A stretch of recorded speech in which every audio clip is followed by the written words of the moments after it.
there on the Isle of Staffa in the Hebrides of Scotland, and point out that what happened there was one hell of a lava flow some 60 million years ago, and we're still seeing it play out as the sea erodes those basalt columns that formed over millions of years, and it's a dramatic story. Mm-hmm. So the second thing about it was that I had seen virtually every possible picture you could do in Fingal's cave, and there aren't many. There are a limited number of places to stand, Mm-hmm. So I thought that it took me 6 months, Kike, it took me 6 months for the light bulb to go on, and it went on one day in which this will sound really simple once you hear it, but Fingal's cave was where the Victorians went.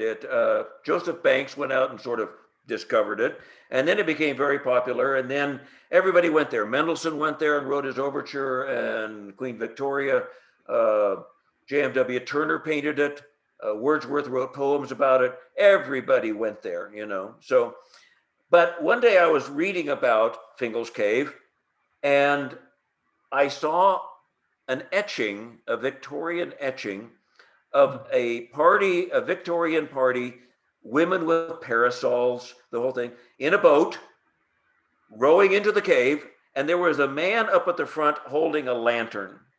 Mm. And all of a sudden, oh, I need to light it.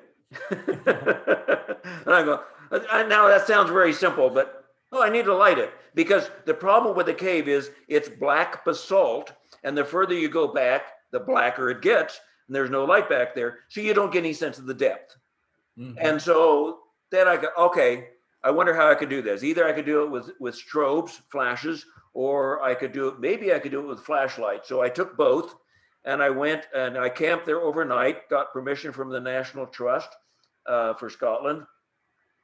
I brought along a couple of young guys from the neighboring island, one of them who was the pastry chef from the Argyle Hotel, who turned out to be a photography fan.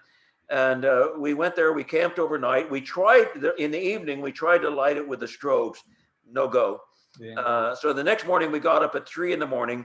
and went in there when it was still just totally dark out. And they went to the back end of the cave, very intrepid guys. Waves are coming in, in and out. Yeah. And which is where Mendelssohn got the idea for that overture, that rhythmic melody that's so entrancing. They're back there in the cave with two of those million candle power flashlights you can get in the hardware store. And when we started taking pictures, it was a 5-minute exposure in order to get enough light to just start getting some light from the early dawn into the cave. And they're in the back with the flashlights lighting it up, and they were way too bright. So then we started adjusting. And by the time we got down to about a 3-minute exposure, I was having them light the scene for about 20 seconds, maybe 30 seconds. And that would be enough. And I would take the picture and see how the lighting worked, and then I would correct what they had done. And eventually it worked out really well. And I will say nobody has done a picture anything like it. I'm sure. So I will give myself some credit. And probably they will not. yeah. Anything like it. And it has this blue color from the light coming in from outside during the long exposure. It has the light from their flashlights lighting up a glow back there inside. You can see the depth of the cave. It really was something. And that was on a story on the Hebrides Islands, which was going to be an all landscape story. No people, no culture, all landscapes. So, but the biggest point there was I wanted drama, I wanted geology, I wanted emotion, and I set the bar very high. That's one thing I did. I set the bar very high, that I wasn't going to be satisfied with anything I had seen before. And I didn't know how to do it. And there's some panic moments go on there because, well, you know, National Geographic gives you all the time in the world and lots of money. And boy, if you can't do it with that, you can't do it.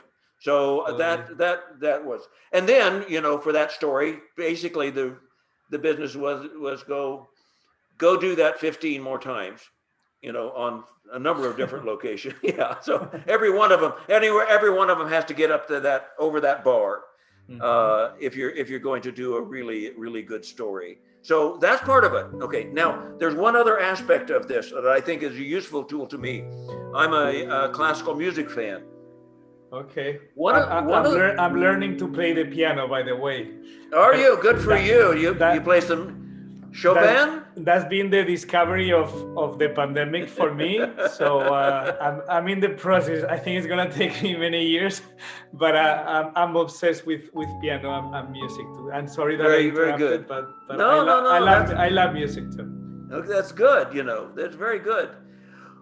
What I can do for landscapes, though, what helps me sometimes is to think, okay, so what should this landscape be like? Should it be like Wagner? Should it be like the Ride of the Valkyries? Should it be lightning and thunder and, you know, big and drama? Should it be like Debussy's La Mer? A scene of the sea and everything is silvery and tranquil and it's all about the interplay of light and moment? Should it be like Rachmaninoff? Should it be gushing, beautiful? You know, what should it be like? What this picture be like? You know, and then specifically as I'm going through a story from a place, what I want to make sure is that I'm doing real visual step off in all those landscapes.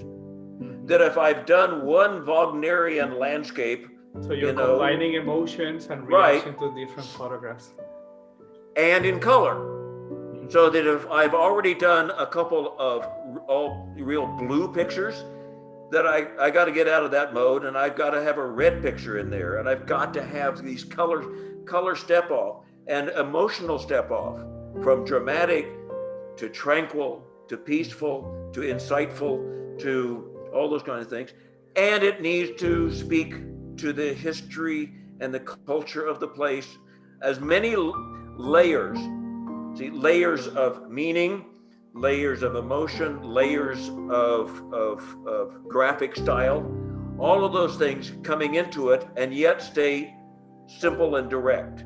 So in other words, there's a whole lot of things going on, a whole lot of things in the interplay there. But I think the most fundamental thing is that you really walk out the door in the morning with the intention of doing something wonderful. Fantastic. Something unique and wonderful, and you know, and you don't give yourself the luxury of saying, "Oh, got that." you know that music analogy is probably the best explanation I have heard on how to approach landscape photography, and I've spoken with many people. Okay, but it makes complete sense from an artistic point of view, and